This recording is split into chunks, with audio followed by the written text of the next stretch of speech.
Bonjour à tous, bienvenue pour ce nouveau webinaire, donc les enjeux et outils ESG dans la sélection des fonds, donc co-organisé avec Valuecometrics. Bienvenue à toutes les personnes qui sont en ligne et bienvenue à tous ceux qui sont venus aujourd'hui au Palais. Donc nous, en quelques lignes, Finance Innovation, on est un pôle de compétitivité créé par l'État. On est un cluster de la finance digitale, des fintech et des insurtech. On regroupe aujourd'hui environ 600 membres.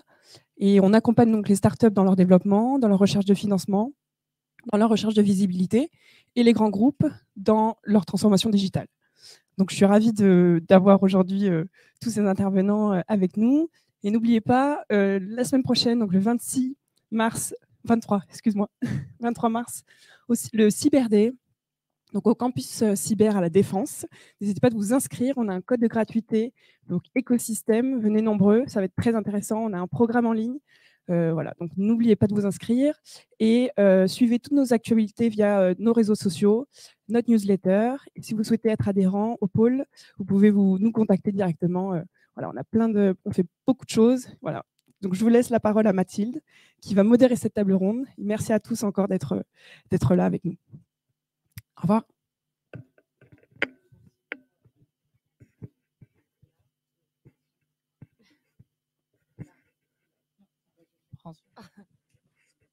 Allô, oui, c'est bon, super. Ah, il fallait appuyer longtemps, d'accord. Donc, merci pour l'introduction. Donc, effectivement, cette conférence a pour thématique, du coup, objectifs, enjeux et outils ESG dans la sélection des fonds. Et donc, on accueille pour ce faire, autour de la table, Laurent Clavel, AXA IM, directeur général gestion multi-actifs. Bonjour Laurent. Bonjour. Sandra Bernard, IRCantec, conseillère du président sur les sujets ISR. Bonjour Sandra. Jean-Bernard Haute de la Caisse d'assurance vieillesse des pharmaciens, responsable allocation et politique ESG. Bonjour. Et enfin, Mariam Dabi qui a donc construit cette table ronde, CEO de Valuecometrics. Merci Mathieu. Alors, pour commencer, c'est vrai que quand on a construit cette table ronde, déjà, on a pris 3 minutes à s'accorder sur le titre. Parce que donc le titre, vous l'avez compris, c'est outils et enjeux autour de l'ESG dans la sélection des fonds. Et on a eu un débat entre évidemment ESG, ISR. Et donc, voilà, je veux bien qu'on revienne sur cette question parce que ça a été assez intéressant dans la construction de notre table ronde. Sandra, Laurent, qu'est-ce que vous pensez du coup de ce débat, je dirais, quasi sémantique, mais qui a toute son importance pour la suite?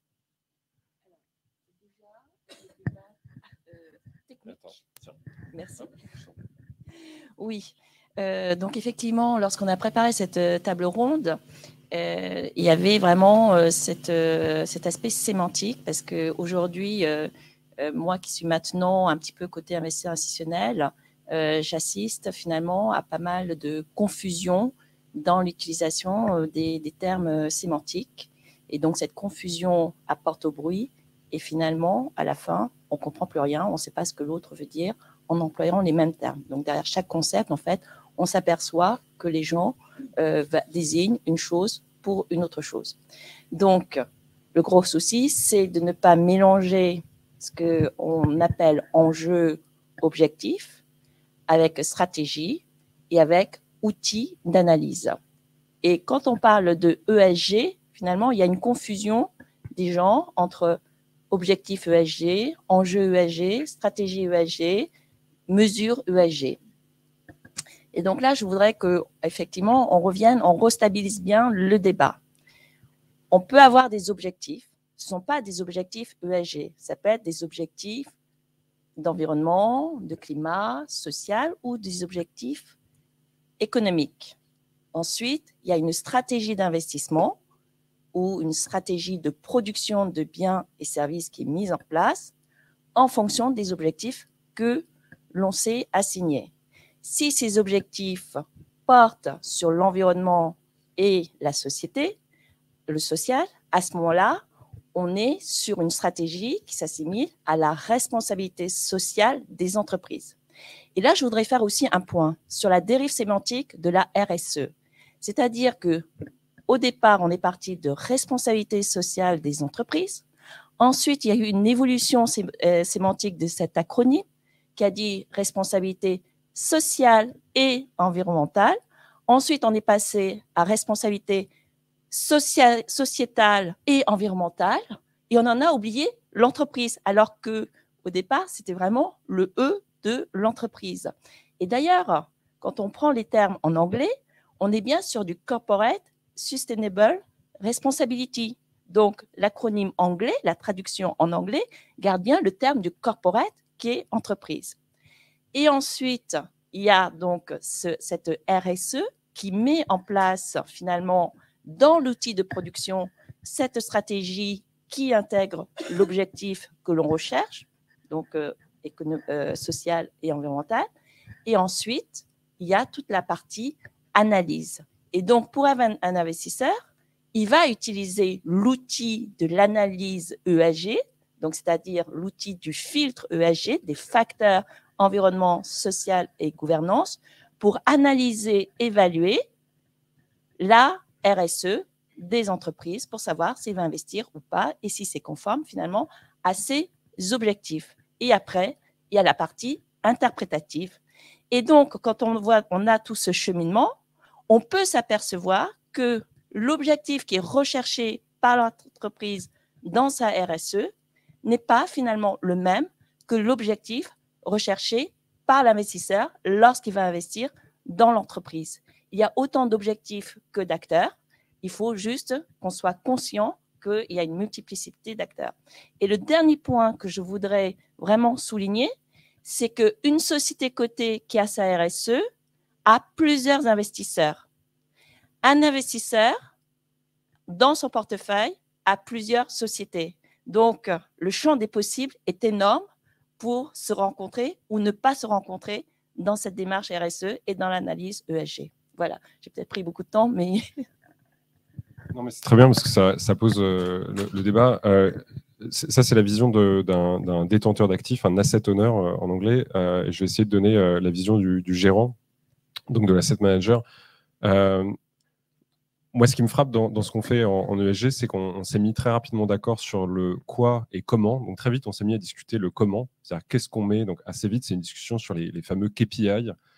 Qu'est-ce que c'est ESG, qu'est-ce que c'est le E, le S, le G, qu'est-ce qu'il y a comme indicateur, comme variable, et puis discussion sans fin sur scope 3, pas scope 3, downstream, upstream. Donc on arrive dans un niveau de technicité sur le comment, alors qu'en fait, ce qui a manqué, c'est la discussion sur pourquoi. Pourquoi on fait ça? Et pour nous, c'est ce qu'on trouve le plus utile dans la discussion avec les clients, c'est pourquoi c'est intéressant pour eux ou pas intéressant pour eux d'avoir une approche ESG, ISR, voire impact. Et du coup, pour moi, la bonne discussion, c'est évidemment celle qu'on a avec quelqu'un comme Sandra, c'est une discussion avec un client. C'est qu'est-ce que vous voulez faire? C'est quoi vos valeurs? Ou peut-être que ce n'est pas une question de valeur, peut-être que c'est une question de gestion du risque, peut-être que c'est une question de matérialité financière. Donc, c'est-à-dire, quelque part, on fait du scoring ESG comme on fait de la recherche fondamentale. C'est-à-dire qu'on se dit, c'est une brique dans ma sélection de titres, c'est une brique dans ma sélection de noms. Ça, c'est une approche. C'est celle qu'on a retenue, nous, dans notre approche de score ESG. On s'est dit, on va viser la matérialité financière par secteur et par sous-secteur. Et du coup, ça permet immédiatement de répondre à la question, pourquoi vous faites ça? Une autre raison qui pourrait nous amener à le faire, donc j'ai cité celle des valeurs, ça n'a rien à voir. Il n'y a pas de raison particulière que des valeurs morales, sociales, environnementales conduisent systématiquement à de la matérialité financière. Ce n'est pas du tout évident, ça ne va pas de soi. Donc du coup, c'est un axe qui est, au sens mathématique du terme, qui est orthogonal. Peut-être un peu de corrélation, mais potentiellement c'est orthogonal, c'est-à-dire c'est une autre dimension de l'analyse, c'est une autre dimension de l'intégration dans la gestion de portefeuille. Une troisième raison, un troisième pourquoi, ça pourrait être le risque réputationnel. Donc, en gros, le bad buzz. Est-ce que vous voulez être un actionnaire parmi les premiers actionnaires d'une entreprise qui fait la une des journaux pour une mauvaise histoire? Là aussi, ça n'a pas forcément de lien évident avec la matérialité financière, ça n'a pas forcément de lien évident avec les valeurs morales. On peut ne pas faire du bad buzz, on peut ne pas être à la une des journaux, et pour autant ne pas faire beaucoup d'efforts sur plein de dimensions. Il y a même, alors ça va même un tout petit peu plus loin que ça. C'est que si vous réfléchissez à qu'est-ce qui fait la une des journaux, c'est rarement des entreprises de taille intermédiaire qui font du service aux entreprises. Parce que tout le monde s'en moque, en fait. Que les gens qui lisent les journaux ne sont pas particulièrement intéressés par une mauvaise rumeur sur une entreprise dont ils ne sont jamais clients. Surtout si elle est suffisamment petite pour qu'ils ne connaissent même pas le nom. Alors que si c'est un gros nom de l'agroalimentaire, là, ça intéresse tout le monde, parce que tout le monde mange, si mes souvenirs sont bons. Et puis tout le monde connaît l'entreprise en question. Si en plus elle est dans le pays où les médias publient, l'impact est encore plus fort. Alors que si on vous parle d'une entreprise qui fait de l'agroalimentaire, mais qui ne correspond pas au marché cible, au marché dans lequel les médias publient, ça n'intéresse pas grand monde. Donc vous voyez que tout de suite, cette question du pourquoi on le fait, ça permet d'affiner beaucoup comment on va le faire, mais surtout, ça permet de se mettre d'accord avec les clients sur quel est l'objectif recherché. Et ça, je pense que c'est quelque chose qu'on a eu tendance à oublier. On a été très vite au comment, qu'est-ce qu'on fait, est-ce qu'on le fait sérieusement, avant de se poser la question de pourquoi on le fait. Donc merci à tous les deux. Effectivement, on a donc posé la distinction entre le comment, donc potentiellement avec ce sujet de scoring et de filtering ESG, et le pourquoi, qui donc se place en chapeau, et la politique potentiellement RSE et ISR derrière. Tu as évoqué aussi, oui. Je voudrais juste rajouter qu'à partir du moment où on a bien identifié le pourquoi, ensuite le choix de la stratégie et donc de la démarche va dépendre du pourquoi.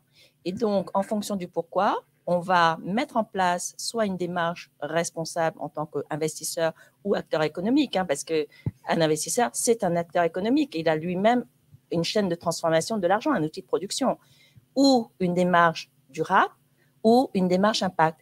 Et donc, le fait d'être déjà clair sur le pourquoi et ensuite de choisir le type de démarche que l'on veut appliquer permet ensuite d'utiliser les outils dont les filtres ESG et de voir les limites des outils qui sont aujourd'hui à notre disposition. Juste, je rebondis, parce que côté gestion d'actifs, ce qu'on a dans ces discussions avec les clients, des fois, je donne un exemple très concret.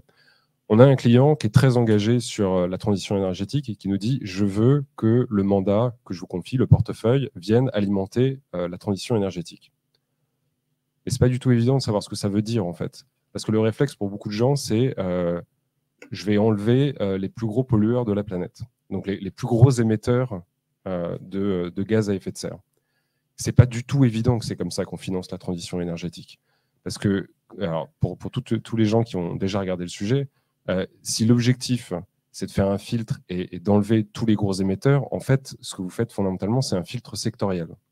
Vous enlevez l'énergie, les utilities et les materials. Donc, vous enlevez à peu près 11% d'un MSCI World, vous avez enlevé les 2/3 des émissions corporate du monde.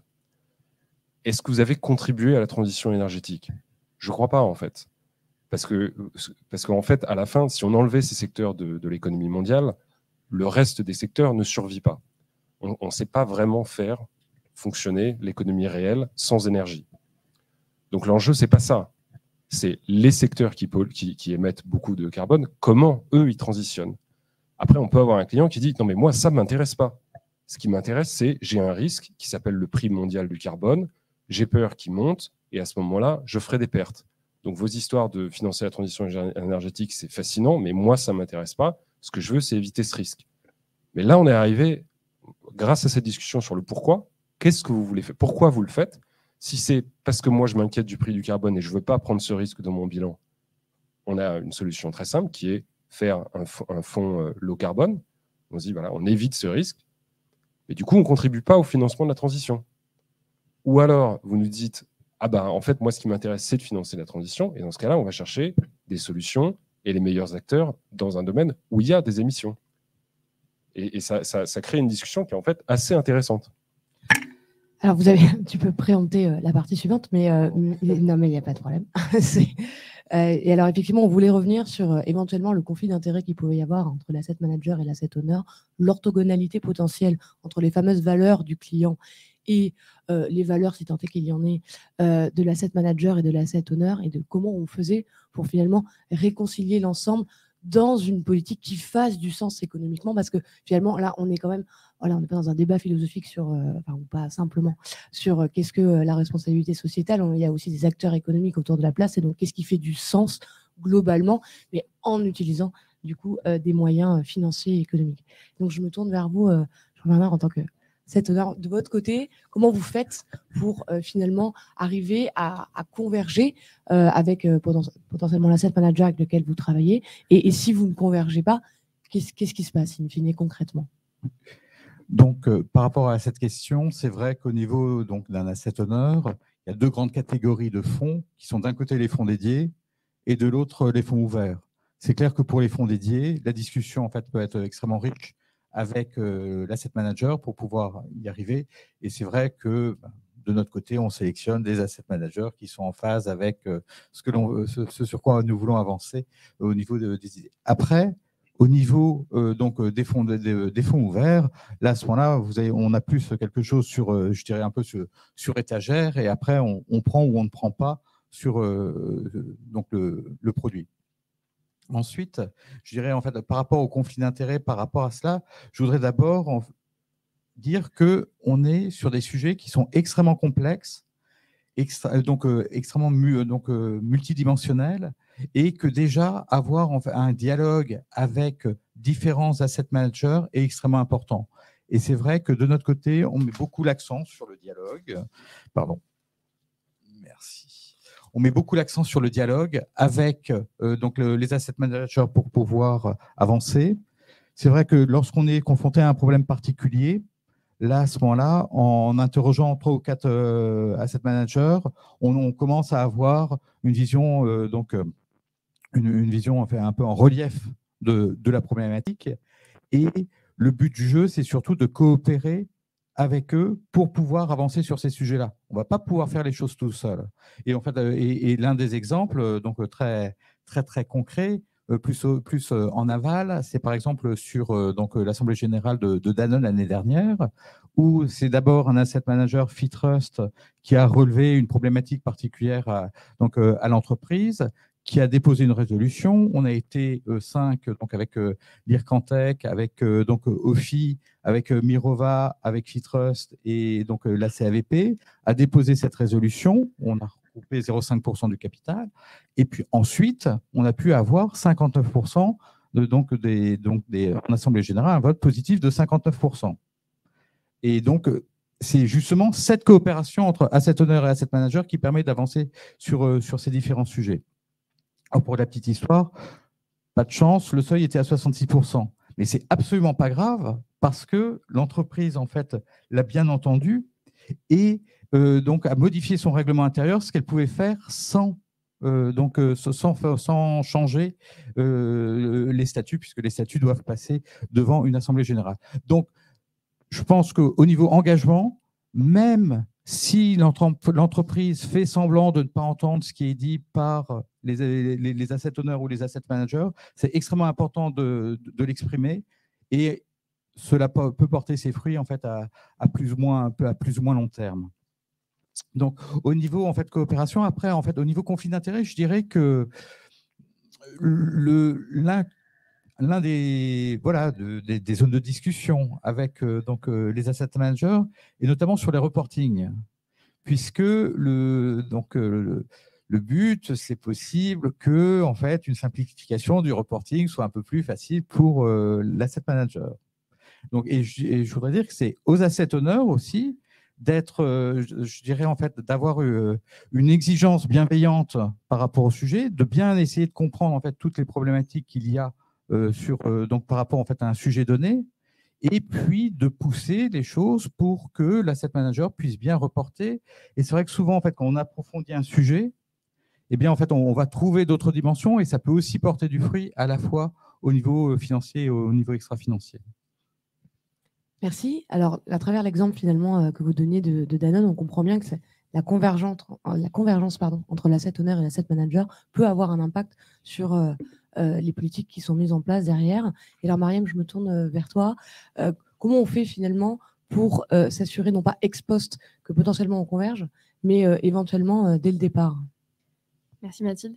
Donc effectivement, Jean-Bernard avait mentionné un petit peu la collaboration avec les asset managers. Moi, j'aurais souhaité faire un petit focus opérationnel. Donc aujourd'hui, les asset managers reçoivent énormément de questionnaires des institutionnels, justement, qui veulent comprendre les process ESG, qui veulent comprendre quelle est la stratégie, quelles sont les valeurs en fait de l'asset manager en matière de responsabilité sociétale, environnementale, et comment il va les mettre donc en pratique dans la façon dont il gère les actifs.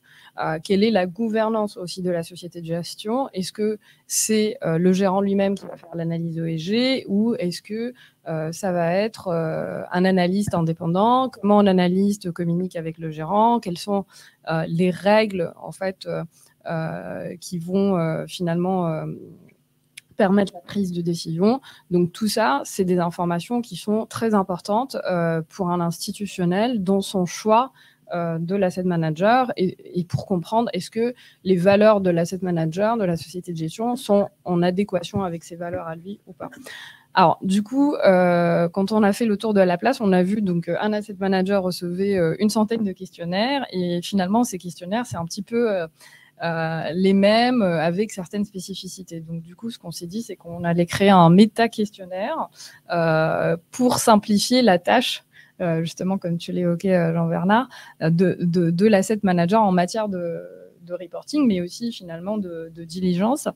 Et donc, on a créé un méta-questionnaire qui va regrouper toutes les informations sur les process ESG d'un côté, et de l'autre côté, on a créé un mini-questionnaire qui va en fait reprendre des frameworks donc des Nations Unies, mais aussi l'EET, enfin voilà, qui repose sur 28 indicateurs, qui est simple, et pour l'institutionnel. Donc l'institutionnel va dire voilà, sur l'eau, voilà à quel point l'eau c'est important pour moi en fait. Donc sur 28 indicateurs, et on a créé un petit algorithme qui va calculer le pourcentage d'affinité justement entre les valeurs d'un asset manager et les valeurs d'un institutionnel. Du coup, ça veut dire que pour l'institutionnel, il peut rapidement screener est-ce que il y a un fit en matière de valeur ou pas. Et s'il y a un fit, il peut faire une due diligence un peu plus poussée. Et donc ça permet en effet d'avoir une visibilité sur l'adéquation au préalable. Merci. Donc effectivement, on voit qu'on arrive à pouvoir matérialiser, objectiver potentiellement ex-ante le degré de fit, comme tu dis, entre deux institutionnels. Côté asset manager, Laurent, on avait eu cette discussion qui était aussi très intéressante et vous disiez finalement il y a peut-être deux visions du monde pour l'asset manager en tant qu'acteur économique. Est-ce que tu voudrais bien revenir sur ce point? Oui, ça fait référence à ce qui a été dit tout à l'heure. C'est s'il y a un mandat dédié, donc un portefeuille qui est pour un client institutionnel, enfin, ou pas d'ailleurs institutionnel, hein, ça pourrait être une fortune privée, ça n'a pas d'importance, mais si c'est un portefeuille dédié, à la limite, c'est très simple quelque part. Le client arrive avec ses valeurs, donc sa charte, donc la liste des attentes, et l'asset manager dit s'il peut le faire ou pas le faire. Ce que ça crée quand même comme questionnement, c'est finalement, si tout ce que fait l'asset manager, c'est porter les valeurs de n'importe quel client, en fait, ça revient à dire que l'asset manager n'a pas de valeur. Et ça, c'est quand même questionnable. Donc, nous, c'est pas ça qu'on fait. Et ça pose aussi la question de la possibilité, du réalisme de porter ce genre de stratégie. C'est-à-dire qu'en gros, si un institutionnel vient nous voir et nous dit moi, je veux une stratégie multi-actif qui porte mes valeurs c'est ça, la réponse, ça peut pas être pas de problème, je sais le faire. Non, la vraie question, c'est est-ce que vous l'avez déjà fait? Est-ce que vous savez construire une stratégie qui fait du sens? Et c'est là le pourquoi, c'est il y a un échange avec le client sur est-ce que vous vous rendez compte de ce que ça crée comme biais? Et est-ce que vous les assumez? Est-ce qu'on est d'accord? Est-ce qu'on peut se mettre d'accord? Et c'est pas très différent. Enfin, on parle de ESG, mais c'est vrai dans d'autres dimensions de l'investissement. Un investisseur qui viendrait et qui nous dirait moi, je veux pas investir dans un pays qui a du bleu sur son drapeau. Bon, on va faire la liste puis on va se mettre d'accord sur ce que ça veut dire et ce que ça crée comme biais. Et comme ça, on est d'accord dès le début sur ce que ça veut dire. Est-ce que ça emporte comme conséquence? Donc, du coup, cette idée qu'un asset manager fait seulement, entre guillemets, ce que le client lui demande, Non, ce n'est pas aussi simple que ça. Et nous, ce qu'on a choisi de faire, c'est de choisir des risques et des enjeux auxquels on croit, et donc sont nos valeurs. Et après, et quelque part, c'est ce qu'on propose par défaut, entre guillemets, parce qu'on pense que c'est dans l'intérêt des clients et que la réduction de l'univers d'investissement que ça crée, où les biais potentiels sont au moins compensés par ce qu'apporte cette gestion du risque et ses enjeux. Bien entendu, et donc ça, c'est une base. Après, on a des stratégies indicielles. Donc, si un client vient et dit « Moi, ce que je voudrais que vous fassiez, c'est que vous gériez une poche qui traque l'indice, je ne sais pas, je prends au hasard, le Nasdaq », est-ce qu'on peut le faire? Oui, on peut le faire. C'est évidemment un opt-out, donc c'est une sortie, c'est une exemption de ce qu'on proposait par défaut. Parce qu'on ne peut pas appliquer les valeurs et les choix de gestion du risque que porte AXA IM et suivre un indice. Suivre un indice, c'est vous prenez l'indice, puis vous le répliquez, c'est tout. On ne vous demande pas d'ajouter quoi que ce soit, c'est juste de la réplication. Et derrière, la discussion, c'est entre l'asset owner qui a choisi et puis son indice. D'ailleurs, il y en a beaucoup de clients qui vont venir avec un indice dédié. À ce moment-là, on a embarqué les règles. Mais mon point, c'est de dire, on n'est pas obligé de faire seulement ce que les clients demandent, on peut leur indiquer, et quelque part, c'est ça notre rôle, c'est de dire, nous, on pense qu'il est dans votre intérêt, ce qu'on vous recommande, c'est ça. Après, si vous nous dites que vous voulez faire moins, et si vous voulez qu'on fasse rien du tout et qu'on réplique un indice listé, liquide sur le marché, c'est évidemment possible, on sait le faire, on l'a fait depuis des années. Si vous voulez plus, alors soit vous avez effectivement un mandat dédié, mais ce n'est pas forcément indispensable, il y a aussi des portefeuilles ouverts, enfin donc des fonds ouverts qui vont très au-delà. Donc typiquement, on a des fonds article 9 SFDR, des fonds labellisés, etc. Là, on va très au-delà de ce qu'on pense être le socle minimal. Il y a des contraintes supplémentaires, il y a des enjeux qui ont été intégrés, et à ce moment-là, c'est un choix actif du client qui recherche quelque chose en particulier. Alors merci, cela permet d'introduire effectivement du coup le comment, parce qu'une fois qu'éventuellement voilà, on a fait un choix, on a pris une position, on est voilà, en tant qu'asset manager, nous notre position c'est celle-ci, quelque part à prendre ou à laisser, si vous ne le souhaitez pas, on fera du moins bien, mais quelque part on vous met en responsabilité de votre choix. Mais nous, en tant qu'asset manager, voilà notre position.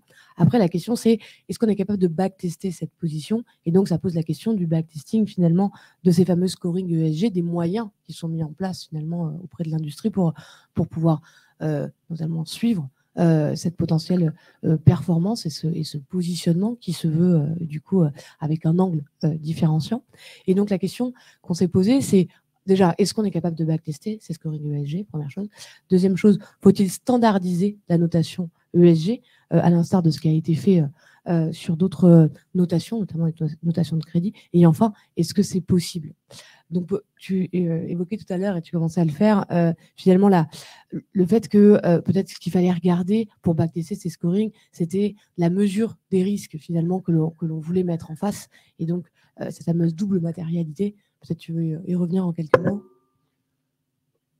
Oui, alors je vais essayer de faire court ce coup-ci. Si vous prenez la mesure du risque de crédit, donc ça vous connaissez, hein, c'est les agences de notation, AAA, AA, single A, etc., et puis on descend et puis on arrive à triple C, défaut.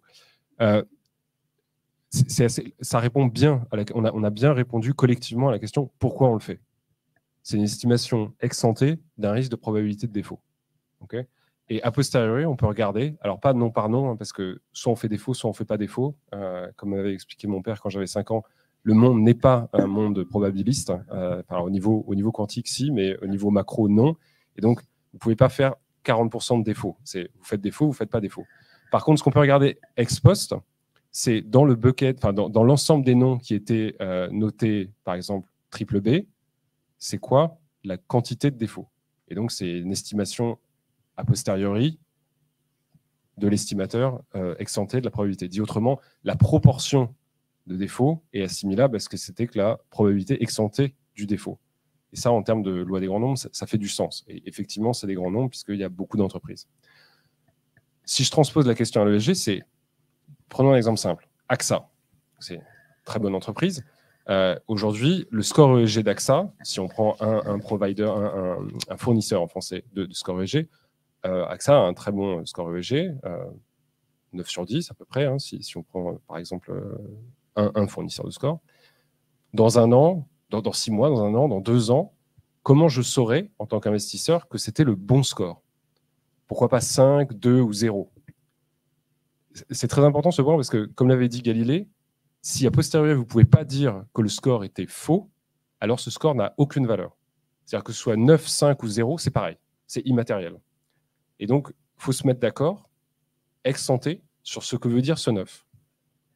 Et encore une fois, vis-à-vis du risque de crédit, vous ne pouvez pas dire que Silicon Valley Bank, qui était noté assez correctement en risque de crédit, parce que ça a fait défaut, le score était faux. Ce n'est pas ça la question. La question, c'est a posteriori sur l'ensemble des entreprises qui étaient notées. Alors, j'ai plus en tête le scoring, mais ça devait être un A de mémoire. Donc, c'est qualité investment grade. Il faut regarder sur l'ensemble de l'investment grade, c'est quoi le défaut a posteriori sur l'ensemble du panier. Sinon, vous n'avez pas un effet moyennant. Donc, voilà. Il y a cette même question sur le ESG, la façon dont nous, on y a répondu. Et c'est très important parce que derrière, vous avez un sujet, c'est ce qu'on est en train de discuter là, c'est l'interprétabilité de vos scores. Pour nous, c'est ça qui est le plus important, c'est si on a un fournisseur de score ESG qui nous dit 9 sur AXA, est-ce qu'on est d'accord? Et pour être d'accord, ça veut dire qu'il faut trouver une interprétation à ce nombre. Qu'est-ce qu'on regarde? Pourquoi on le regarde? Et a posteriori, comment on saura si on était d'accord ou pas? Est-ce que c'était vrai, ce score? Et alors justement, la question de l'interprétabilité pose la question de la convergence potentielle d'une méthodologie, c'est-à-dire à partir du moment où on a tous la même méthodologie, il n'y a plus vraiment de sujet d'interprétation, il y a un sujet de constatation de quelque chose sur lequel on s'est tous mis d'accord. Et alors justement, cette méthodologie commune, Sandra, alors en fait, moi je reviendrai encore plus en amont. C'est-à-dire que effectivement sur la notation crédit, on a une méthodologie commune parce qu'on a un langage commun qui est notamment la comptabilité. Et donc, on voit bien, ce qui a été démontré par Laurent, que même en ayant un langage commun, des indicateurs communs, on arrive finalement, avec une analyse méthodologique commune, on peut arriver à une interprétation qui est différente. Et moi, je vais vous prendre 2 exemples.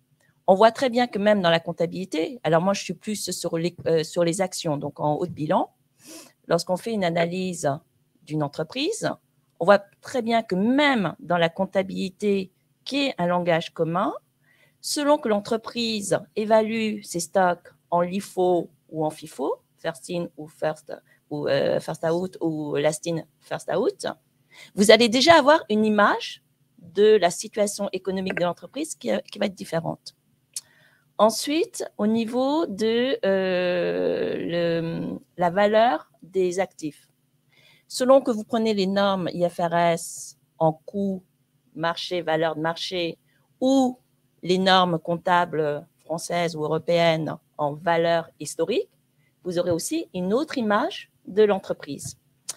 Et 3e élément, c'est l'évaluation, la valorisation que vous allez donner à l'entreprise.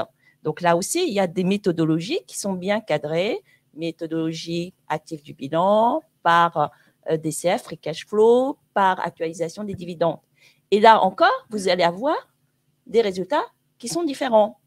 Et une interprétation et une prise finalement en main par le commanditaire de cette analyse qui va être différente selon que ce commanditaire cherche à acquérir l'entreprise en minoritaire, en majoritaire, parce qu'il est déjà dans l'industrie, etc., etc. Et on voit bien qu'on a un langage commun, des méthodologies communes et une interprétation différente et une prise en charge différente. Dans la partie extra-financière, là, le gros problème, c'est que déjà en amont, on n'a pas de langage commun. Donc, on est déjà, je dirais, c'est un peu le géant au pied d'argile. C'est-à-dire qu'on construit des tas d'indicateurs, on demande des tas de données, mais on n'a pas le socle commun, les principes généraux. Donc, déjà, de fait, on se retrouve finalement devant ce constat que les notations, quand on fait un panorama des différentes notations sur une même société, on se retrouve avec des notations qui sont complètement éparpillées et décorrélées, contrairement à ce qu'on avait dans les notations financières où on a un taux de corrélation de 0,9. Là, on se retrouve en dessous des 0,5. Et je ne vais pas remettre en question tout le travail qui a été fait dans la notation ESG, mais je pense que ce qui est important, c'est d'être véritablement conscient des limites de l'exercice et que ces limites d'exercice vont être intégrées quand on va interpréter finalement les résultats des notations. Alors oui, effectivement, Jean-Bernard, si tu veux réagir, comment on fait face à finalement effectivement ce manque de socle commun, parce qu'on voit bien que c'est ce à quoi on se heurte au premier chef finalement. Oui. Et merci beaucoup pour vos deux interventions. Et c'est vrai que par rapport à une notation crédit, la différence en fait est extrêmement, enfin pour moi assez simple, c'est-à-dire vous achetez donc une obligation 10 ans, au bout de 10 ans vous voyez si elle a fait défaut ou pas. Donc là on a quelque chose de concret et de stable, alors qu'au niveau ESG on ne le saura pas. Et comme tu le disais Sandra, on a une corrélation en fait qui est très faible entre les différentes bases de données. Nous, de notre côté, pour nous, c'est pas grave parce qu'en fait, on se base plutôt sur le dialogue entre, justement, déjà nous et les sociétés de gestion, et ensuite les sociétés de gestion et les entreprises.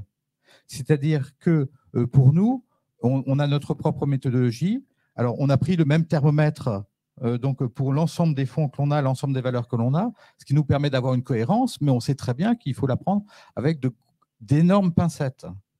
Et par contre, cela va nous permettre de faire remonter un certain nombre de valeurs ou un certain nombre de thématiques avec les gérants et d'enrichir la discussion avec les gérants pour justement pouvoir voir, alors eux, sous leur propre angle, est-ce qu'ils ont vu la même chose que nous, et approfondir ces sujets-là.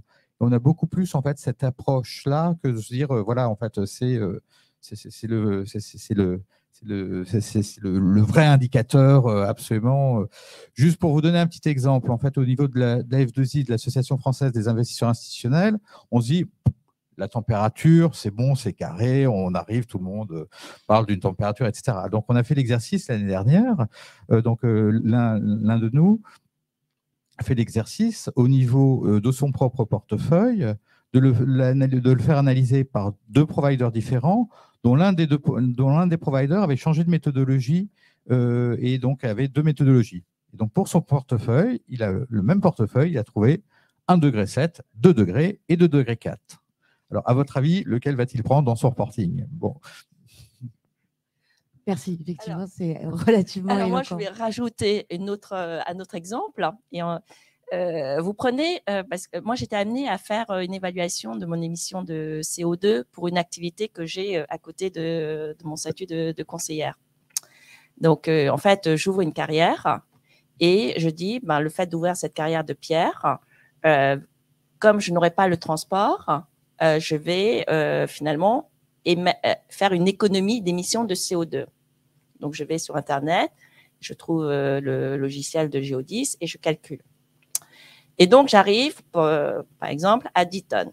10 tonnes de CO2 non émis par le fait que je ne transporte pas mes pierres. Et donc, je me dis, mes 10 tonnes de CO2, il faut que je donne finalement une base de comparaison. Donc, on parle toujours du Paris-New York. Donc, je me dis, tiens, combien un Paris-New York aller-retour va émettre de CO2? Et là, j'arrive, je suis entre du 0,5 tonnes de CO2 à du 2,2 tonnes de CO2. Alors, ça veut dire quoi? Parce qu'entre 0,5 tonnes et 2,2, il y a une sacrée différence. Et donc, moi, si je dis j'économise 10 tonnes de CO2, est-ce que c'est 10 allers-retours ou est-ce que c'est juste 5 allers-retours? C'est quand même de 1 à 2. Donc, je regarde un peu plus. Et donc, je vois en fait que selon le commanditaire qui va faire mesurer les tonnes de CO2 du Paris-New York, selon que je suis le transporteur, le fournisseur ou une ONG, je vais avoir ces écarts de calcul. Donc, voilà, rien n'est stabilisé.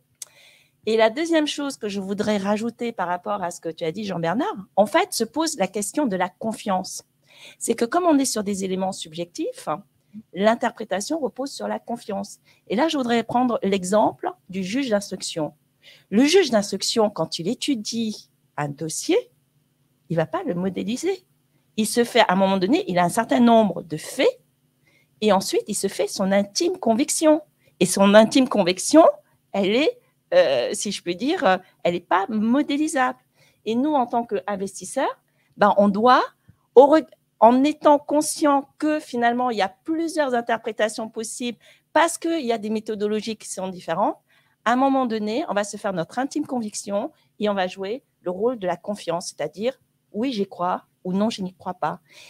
Et c'est là où on arrive vraiment sur la démarche responsable, c'est-à-dire que je peux dire j'ai une démarche responsable, je suis conscient des limites de mon approche et j'assume le fait que je peux avoir tort et que je peux faire une erreur. Mais je l'assume parce que j'en suis conscient. Et c'est ça la vraie responsabilité.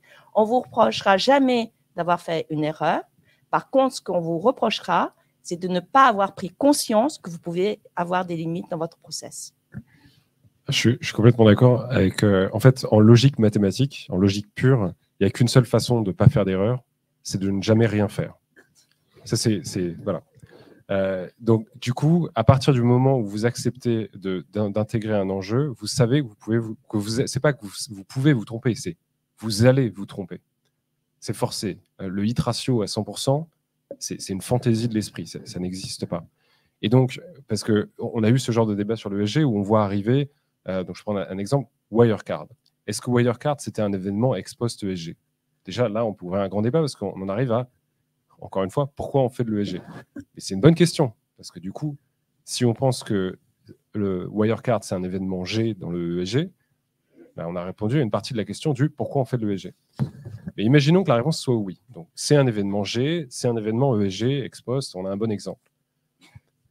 Certains ont dit, mais je regarde les fournisseurs de score ESG, il y avait un score correct. Je pense qu'il y a très peu de fournisseurs qui mettaient un très bon score à Wirecard, mais un score correct, ça prouve bien que c'est nul. Non, c'est pas comme ça que ça marche.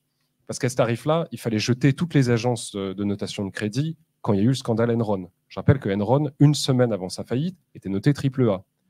Est-ce que Silicon Valley Bank, ça dit qu'il faut arrêter les notations de crédit? Non, je ne crois pas.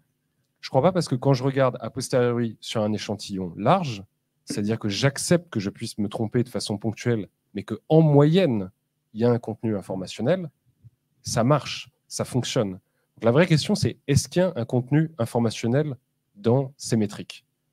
Mais il y a une grosse différence entre il y a un contenu informationnel, c'est-à-dire j'apprends quelque chose, et j'ai tout le temps raison. Personne n'a tout le temps raison. Enfin, sauf moi, mais ça, c'est un autre. Alors justement, Marème, opérationnellement, comment on navigue entre conviction, contenu informationnel, facteurs de corrélation avec des spreads quand même assez monumentaux et absence de méthode? Justement, j'aurais souhaité revenir un petit peu sur la partie corrélation pour donner peut-être un éclairage académique. Donc aujourd'hui, en fait, sur les, je vais faire le parallèle sur le crédit et ensuite sur l'ESG. Donc sur le crédit, les entreprises publient donc des rapports financiers bien carrés. Sandra nous a expliqué les différences qu'il peut y avoir certainement sur la comptabilité. Maintenant, les agences de notation crédit, elles ont quand même des notations crédit qui sont plus ou moins cohérentes, qui sont homogènes.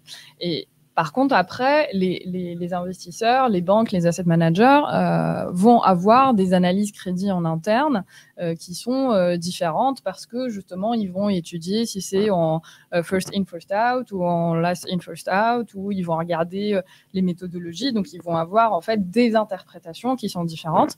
Mais on voit dans le marché obligataire, on voit dans le credit default swap ce que l'ensemble du marché, ce que l'ensemble des acteurs pensent de la qualité crédit d'une entreprise. Donc, et on voit, on capture la diversité de ces opinions parce que la diversité est riche, on n'a pas tous les mêmes positions, on n'a pas les mêmes valeurs, donc la diversité est importante et c'est ça qui fait évoluer les choses et qui crée aussi de la créativité, de l'arbitrage qui fait que les marchés soient dynamiques et c'est capturé sur le crédit.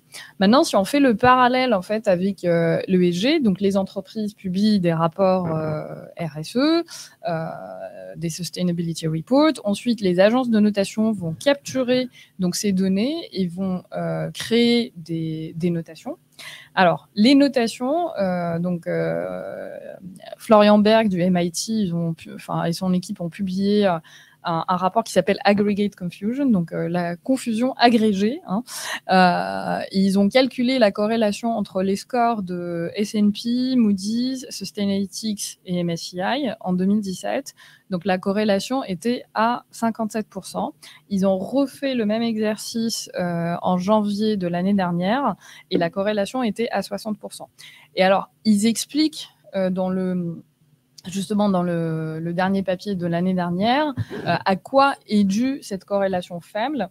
Et elle est due à ce qu'on appelle measurement. Ça veut dire qu'on va définir des indicateurs qu'on va nommer pareil, mais qui ne mesurent pas la même chose. Donc, pour vous donner un exemple, si vous dites, OK, on va regarder le taux d'accidents de travail. Donc, on va prendre le nombre d'accidents divisé par le nombre d'employés au global. Qu'est-ce qu'on intègre en fait dans ce nombre d'employés? Il se peut qu'on intègre les salariés plus les freelances, donc en fait, on ne calcule pas réellement la même chose. Donc, une grande différence vient de cette partie measurement où on définit des indicateurs qui se nomment pareil mais qui ne mesurent pas la même chose. La deuxième partie vient, donc la faible corrélation vient également du scope. Est-ce qu'on regarde le scope 1? Est-ce qu'on regarde le scope 2? Est-ce qu'on regarde le scope 3? Donc, à quel point, en fait, la supply chain de l'entreprise est intégrée? Enfin, jusqu'où on va dans le détail de l'impact et de ce qui est en dessous de l'entreprise. Voilà. Et le troisième facteur, c'est les poids. Donc, c'est les poids sur les différents indicateurs, parce que sous le E, il y a l'eau, il y a les émissions, voilà. Et donc, chacun va mettre des poids différents en fonction de son approche, en fonction de ce qui est plus matériel pour lui que pour un autre. Donc, voilà. Donc, ça, c'est pour dire un petit peu que il y a des approches qui sont très différentes, que l'ESG, c'est subjectif, comme tu l'as dit, Sandra, surtout notamment sur le S, et qu'en plus de la subjectivité, en fait, la matérialité, les approches sont différentes des uns et des autres. Alors, la diversité, encore une fois, donc, parce que ça, c'est les agences déjà, donc c'est différent, hein, mais ensuite, les asset managers, les investisseurs, eux aussi, ils vont avoir leur propre approche. Parce que quand on est une caisse de retraite qui, pour des travailleurs spécifiques, on va peut-être s'intéresser à la création d'emplois localement, on va peut-être s'intéresser un peu plus au S. Enfin, ça dépend en fait de nos valeurs en tant qu'investisseurs. Donc du coup, et justement pour revenir à la première question qui a été posée, donc les valeurs c'est très important et c'est les valeurs, c'est les enjeux qui vont définir la stratégie. Et est-ce qu'on va plus regarder le E, le S ou le G, qu'est-ce qui nous importe à nous le plus en fait. Et du coup, aussi pour les asset managers, ils vont avoir des approches différentes. Donc ils vont utiliser plein de données, et ils vont créer leur propre stratégie en interne et donc leur propre scoring. Et donc, on se retrouve en fait avec ces scorings et ces opinions internes des asset managers, mais qui restent chez eux. Et on n'a pas en fait de métrique de marché qui va capturer toute cette diversité d'opinions, contrairement à la partie crédit. Donc voilà, tout ça pour dire que la diversité est très importante et riche. Encore faut-il qu'elle soit capturée afin de voir où est-ce que les uns et les autres se positionnent et afin de pouvoir comparer et objectiver un minimum. Et moi, je voudrais rajouter une chose, c'est qu'il ne faut jamais oublier, et j'ai un Mathieu à côté de moi, hein, qu'on peut faire dire aux chiffres ce que l'on veut et que la façon de les présenter est aussi une façon de donner sa propre vision du monde. Pour avoir fait un certain nombre de reporting, moi, je me rappelle que quand je voulais faire une démonstration, le résultat sur le graphe, ça me donnait un truc en céphalogramme plat. Ça ne voulait rien dire. Donc, du coup, je prenais une échelle logarithmique. Et là, soudain, j'avais une autre vision du monde. Donc, je pense que en fait, aujourd'hui, il faut être conscient de toutes ces dérives, de tous ces biais, et que derrière un chiffre, derrière des données, derrière des indicateurs, il y a des visions du monde qui ne sont pas forcément nos visions du monde. Et donc, du coup, nous, dans l'analyse financière, parce que moi, je suis toujours très fière de dire que j'ai démarré dans ce métier en faisant de l'analyse financière fondamentale. Et un des exercices et qui a été perdu depuis avec la mondialisation, l'évolution du consensus, de la gestion passive, c'est que lorsque on analysait les comptes, après on faisait des retraitements. Parce qu'on savait que justement, les données, même chiffrées, auditables, etc., qui étaient données par les entreprises, selon qu'ils les mettaient en exceptionnel, en courant ou en résultat brut, on n'avait pas les mêmes marges bénéficiaires. Et donc, nous, notre vision, c'était de dire, ben voilà, ce qu'il a mis en exceptionnel, en fait, on sait que ça va se reproduire l'année prochaine. Donc, du coup, on va le reporter en opérationnel. Et donc, de ce fait, ma marge opérationnelle va diminuer. Et cet exercice du retraitement n'existe plus aujourd'hui. Et c'est ça qui est, je pense, aujourd'hui, l'une des solutions, c'est de redonner les billes aux acteurs pour qu'ils soient capables de faire leur propre retraitement. Et un exemple tout simple, Orpea, si on avait déjà fait une analyse financière fondamentale avec du retraitement sur le coût locatif, on aurait vu déjà que, indépendamment de toute la partie extra-financière, on partait à la faillite. Alors justement, on est en train de voir que chacun met un peu finalement sa vision du monde derrière le E, le S, le G. Donc à la question, peut-on être blend sur les 3 piliers d'un coup, je pense qu'on commence à effleurer la réponse. Mais tu parlais de suppression des biais, de changement d'échelle, etc. pour effectivement pouvoir faire dire ce que l'on souhaite à sa vision du monde et pouvoir la partager. Enfin, le sujet n'est pas de le prendre comme quelque chose de manipulatoire, c'est évoquer et rendre transparent ses convictions, ce que tu évoquais tout à l'heure, ce qui est quand même un bout, il me semble, de la RSE. Et alors justement, dans les sujets ESG, comment on fait, Sandra, pour supprimer potentiellement le biais de croissance? Alors, moi, je ne dirais pas « je veux supprimer le biais de croissance ». Je dirais, c'est toujours là aussi, utiliser des méthodes. Dans l'analyse risque financier des portefeuilles, des styles de gestion, etc., on a un outil ex post qui est de recalculer le vrai, par l'analyse multifactorielle, l'approche multifactorielle, de recalculer le vrai profil de risque du portefeuille.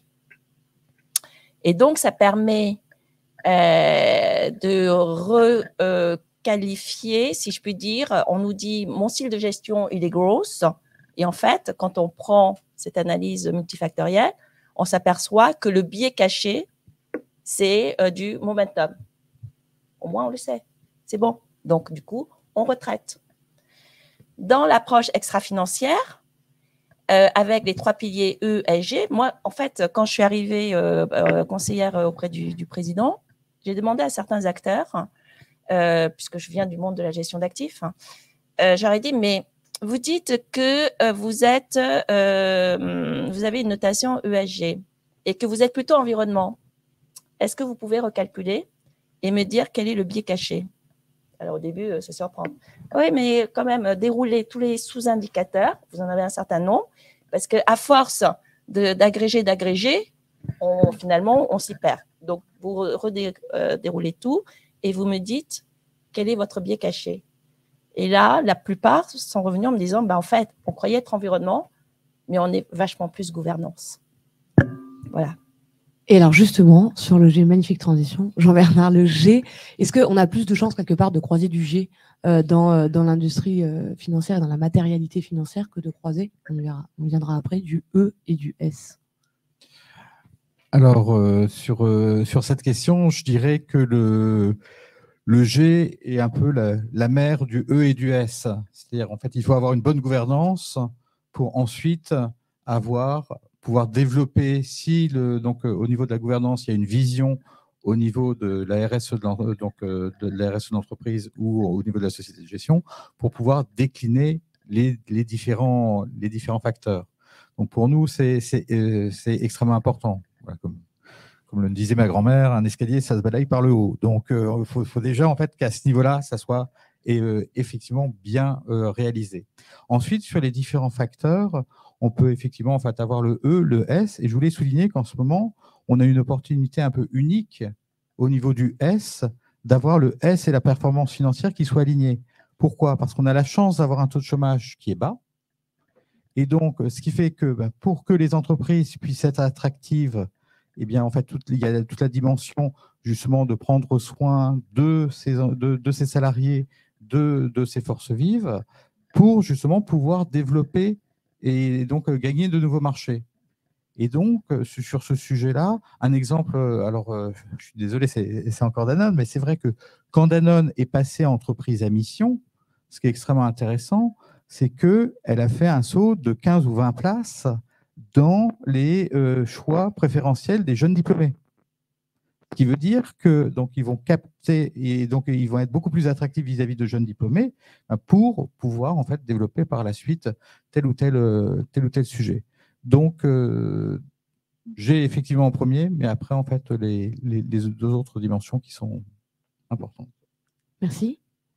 Laurent, tu voulais ajouter quelque chose? Oui, juste, à la fin, ce qui a été décrit est très vrai sur l'aspect. Est-ce qu'on peut, en gros, pour le dire autrement, est-ce qu'on peut faire un fonds value ESG?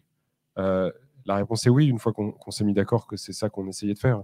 C'est-à-dire que value, c'est assez clair en fait d'un point de vue factoriel. Alors, il n'y a pas qu'un seul modèle multifactoriel de risque, mais bon, ils disent quand même assez souvent la même chose pour le coup. Enfin, la corrélation est très élevée. Donc, une fois qu'on assume en anglais, mais qu'on accepte, qu'on s'est mis d'accord avec le client que le choix qui était fait, c'était de faire value et ESG, on sait que l'univers investissable qu'on essaye de construire avec cette stratégie, c'est des valeurs, sans mauvais jeu de mots, mais valeurs, c'est-à-dire, et c'est assez facile effectivement à mesurer, c'est-à-dire que vous regardez le ratio de PE de votre univers investissable par rapport à la stratégie.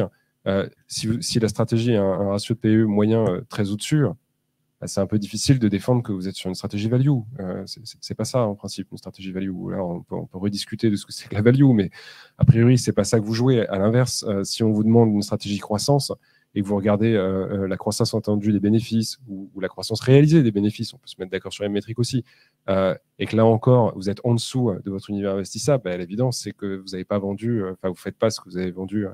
Donc, à la fin, moi, ce que je crois, et c'est pour ça que j'ai insisté sur l'interprétabilité, c'est que ce que nous demande le réglementaire, mais ce que nous demandent aussi les clients, c'est juste de dire ce qu'on fait et de faire ce qu'on dit. C'est pour ça que dans SFDR, la fameuse directive, la lettre la plus importante de l'acronyme, c'est le D, évidemment. C'est du disclosure. L'idée, c'est dites ce que vous faites, expliquez, précisez, démontrez, et comme ça, on pourra vérifier. Mais il n'y a personne qui va vous dire tout en haut les bonnes valeurs sur Terre, et on arrive à une liste. C'est pas ça. On se met d'accord voilà. L'exigence, c'est démontrez-moi que vous faites ce que vous avez dit que vous ferez. Il me semble. Et ça, c'est pas un exercice facile aujourd'hui sur le Jamais. donc, parce que justement, en fait, même quand on définit des biais, c'est par rapport à ce que fait un benchmark ou l'ensemble du marché. Et donc, c'est pas simple quand il n'y a pas de métrique de marché.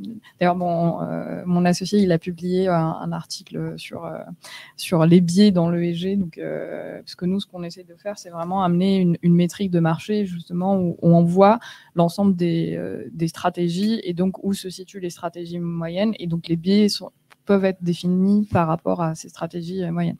Moi, je voulais rebondir un petit peu sur ce que disait Jean-Bernard par rapport moi, je pense que le E, le S et le G sont vraiment très liés aussi parce que on peut pas évoluer vers un monde qui soit vert et violent, en fait. Donc, je pense que ce serait vraiment atroce et que justement, la responsabilité serait d'aller sur les trois axes de façon équilibrée. Et le G est très important parce que c'est la gouvernance qui va permettre d'instaurer ces process et de s'assurer à ce qu'on aille dans cette direction-là. Alors, si on ne peut pas évoluer vers un monde vert et violent, je pense que là, on va peut-être tous pouvoir se mettre d'accord, pour le coup, sans interprétation. Est-ce qu'on va nécessairement évoluer vers finalement une optimisation de ce couple rendement-risque et durabilité? Est-ce que c'est quelque chose vers lequel on tend tous nécessairement, ou est-ce que c'est une sorte d'idéal, voire fantasme, ou est-ce que c'est véritablement finalement la vision de demain? Et je crois que c'est ce sur quoi on aimerait vous entendre en conclusion.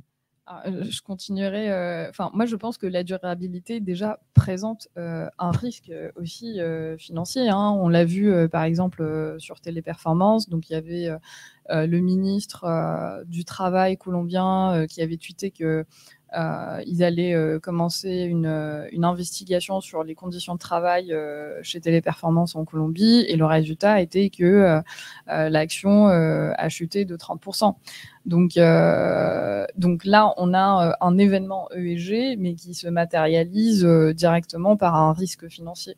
Donc, ce n'est pas un couple risque-rendement et durabilité, mais en fait, c'est lié également, quoi. Et donc, ce qui était drôle aussi, c'est que nous, on a regardé les données qu'on avait. Donc, en fait, on voulait voir quelle était l'opinion de marché sur Téléperformance. Et on a vu que leur score ESG variait de 30 à 90. Que leur score, donc il y avait un pseudo-consensus que c'était moyen. Sur le S, il y avait un consensus que c'était pas bon. Et sur le G, pour le coup, pour revenir à l'importance du G, on a vu qu'il y avait une très grande dispersion, mais entre 5 et 90 en fait. Donc et ça, c'est des données d'il y a de 3 mois avant le drawdown. Donc ça veut dire qu'il y avait quand même certains acteurs de marché qui ont vu qu'il y avait un problème. Et voilà, donc c'est vraiment lié, la durabilité a des conséquences financières. Et dans l'autre sens aussi, l'activité et le rendement peuvent, la durabilité peut générer une opportunité sur les marchés aussi, qui n'est pas encore très quantifiable. Aujourd'hui, on est quand même un peu plus sur le risque, mais qui est là et qui est plus sur le moyen et long terme. Alors, moi, en fait, je voudrais réintroduire une autre dimension. C'est-à-dire que le couple risque-rendement s'attache finalement à son investissement. Donc, on est juste sur une dimension. La durabilité, c'est 2 dimensions. C'est-à-dire que la durabilité se joue sur moi-même, mais se joue sur l'extérieur. C'est-à-dire que c'est dans un monde soutenable qui est l'environnement et la société. Donc, on est sur un périmètre externe à moi-même. Donc, on se met dans une dimension collective. Ensuite, le deuxième point que je voudrais, suite à ça, que je voudrais mettre en exergue, c'est la notion du risque. De quel risque on parle? Parce que lorsqu'on parle du budget risque-rendement, on parle d'un risque financier, avec effectivement le risque réputationnel, le fait que s'il y a un changement de climat, ça va affecter mon activité. Si je suis un assureur, je risque d'être obligé de payer plus, etc., etc. Mais on a aussi le risque climat de l'extérieur, avec des horizons, des temporalités qui sont différentes. Donc, dire est-ce que je peux concilier risque-rendement avec durabilité, c'est toujours finalement rester sur une logique purement financière et sur un seul niveau qui se ramène à moi en tant qu'investisseur. La durabilité, elle amène cette deuxième dimension. Et c'est bien pour ça qu'on est un certain nombre aujourd'hui, et en l'occurrence, l'article 9 du SFDR le prend bien en compte, c'est ce qu'on appelle la notion de double matérialité. C'est-à-dire, oui, on doit appréhender l'environnement et le social comme l'évolution, comme un risque sur mon activité d'investisseur ou sur mon activité d'acteur économique. Et donc, quel est mon risque financier de ne plus pouvoir produire, par exemple, de la betterave, pour prendre un exemple assez récent. Et donc, du coup, j'avais plus de sucre. Et en quoi, moi, mon activité va empêcher finalement la durabilité de l'environnement et de la société. Et donc, l'article 9 dit bien, mesurez votre externalité, c'est-à-dire l'empreinte que vous générez sur l'environnement et la société, et que d'autres acteurs, si vous n'avez pas une démarche responsable là-dessus, d'autres acteurs en subiront les conséquences et d'autres acteurs seront obligés de trouver des solutions pour remédier au mal que vous avez fait. Donc, voilà, la conciliation, concilier, c'est, quand on parle de concilier, ça veut dire qu'on reste toujours sur cette logique financière. Aujourd'hui, ce qu'on essaye d'introduire, c'est que, en plus de la logique économique et financière, il faut introduire une logique environnementale, une logique sociale, de bénéficiaires externes à l'entreprise. Et c'est une démarche responsable qui est demandée par tous. Oui, alors je pense que c'est un point qui est important. C'est si on pense que la durabilité, hein, c'est que de la matérialité financière, alors en fait, on est collectivement en train de perdre notre temps. Parce que la matérialité financière, je pense que vous êtes conscient qu'en tant que gérant d'actifs, les investisseurs sont naturellement incités à gagner de l'argent. Donc, il n'y a pas besoin de les réinciter. Ils sont déjà incités depuis 150 ans à gagner de l'argent.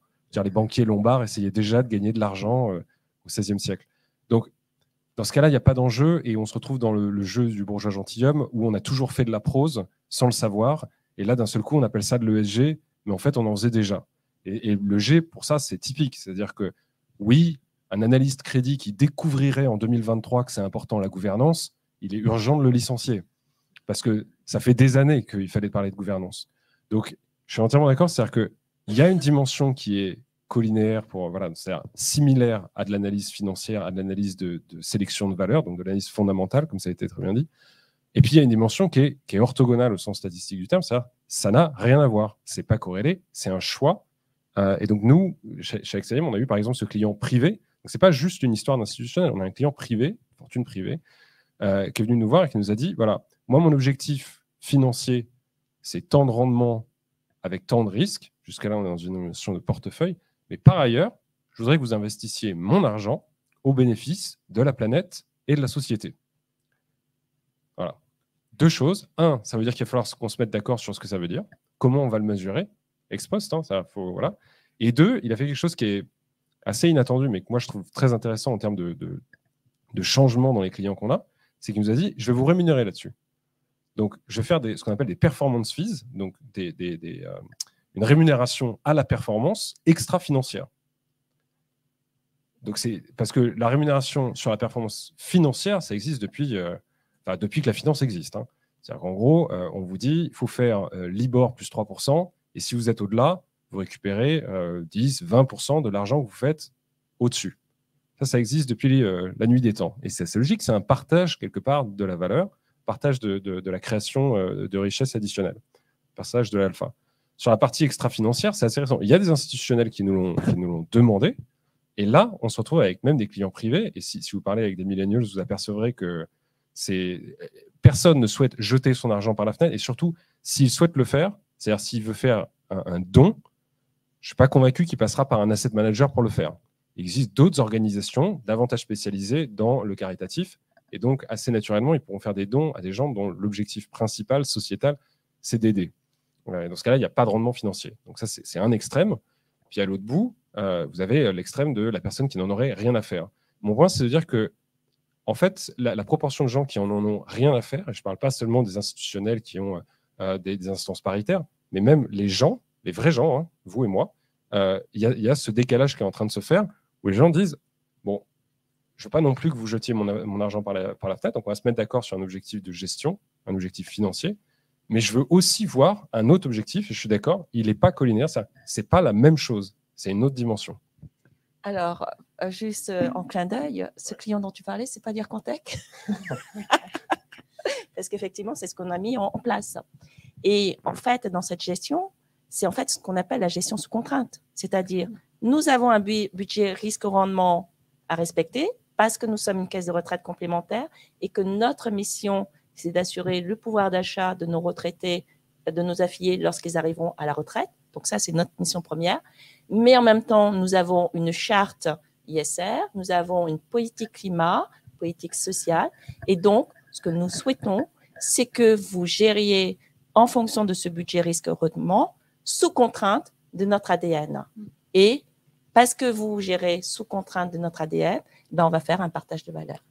Jean-Bernard, le mot de la fin, durabilité, risque, rendement et ou une seconde. Oui. Alors, donc par rapport à cela et de manière complémentaire, je voulais attirer l'attention sur le fait qu'au niveau de l'ESG, donc c'est notamment aux États-Unis, un certain nombre d'États, un certain nombre de personnes contestent en fait, les notions ESG. Et que l'on a, et voilà, c'est pas pour mettre la pression sur les asset managers, mais donc vraiment vérifier les données, voir comment les choses avancent. Pourquoi? Parce qu'en fait, on risque d'avoir un certain nombre qui soient en fait un peu overcrowded au niveau en fait des investissements, qu'on ait trop de fonds ISR qui soient là-dessus, et des hedge funds short sellers. Alors, les vendeurs à découvert, si vous voulez, c'est comme les piranhas, hein. C'est-à-dire que dès qu'une entreprise saigne, ils arrivent et ils mangent. Donc, ils appuient sur l'ensemble et ça peut avoir des conséquences en fait extrêmement fortes sur telle ou telle valorisation. Et donc, c'est un risque qui est à prendre. Et ce qui est extrêmement intéressant également, c'est de réussir à voir, est-ce que en fait, l'asset manager est plutôt suiveur ou est-ce qu'il est plutôt en avance de phase? Et le fait d'avoir une gestion active sur les différentes valeurs est extrêmement intéressant, puisque exactement comme pour la performance financière, si un gérant est plus en avance par rapport aux autres, les autres prendront la tendance et lui prendra toute la tendance. Et c'est plutôt ceux qui arriveront à la fin qui seront, où ça sera un peu plus délicat. Je vais rebondir ce qu'a dit Jean-Bernard, parce qu'il se trouve que j'ai rencontré le trustee du Texas l'été dernier au forum des fonds de pension américains. Et voilà, je lui expliquais un petit peu ce qu'on faisait. Et il disait que, que l'ESG, c'est très bien, mais qu'eux, ils ont l'obligation fiduciaire de démontrer en fait que ça va générer du rendement en dollars pour eux. Et donc c'est ça en fait la problématique de l'ESG aujourd'hui, c'est-à-dire que tant qu'il n'y a pas de dollars en face, tant que c'est pas valorisé en fait, malheureusement donc en termes financiers et pas juste objectif, voilà. Ils vont pas suivre en fait, hein. Donc je pense que avoir des objectifs, donc c'est une autre dimension, mais peut-être aller au-delà pour valoriser cette dimension également. Voilà. Et je rajouterai aussi, c'est que effectivement aujourd'hui on paye des affirmations qui ont été faites depuis un certain temps, de dire qu'il y a une corrélation entre l'investissement socialement responsable qui intègre justement cette approche ESG avec la performance des portefeuilles. C'est indémontrable. Et aujourd'hui, ce que je constate, c'est que maintenant, la recherche académique est en train de dire, non, il n'y a pas de corrélation. C'est orthogonal. Voilà. Et je pense que les Américains, qui sont des gens extrêmement pragmatiques, c'est ce qui nous renvoie dans la figure. Donc, assumons nos responsabilités de tout ce qui a été dit. Merci. Merci à tous pour cette conférence. C'était le mot de la fin. Assumons nos responsabilités. Merci Sandra.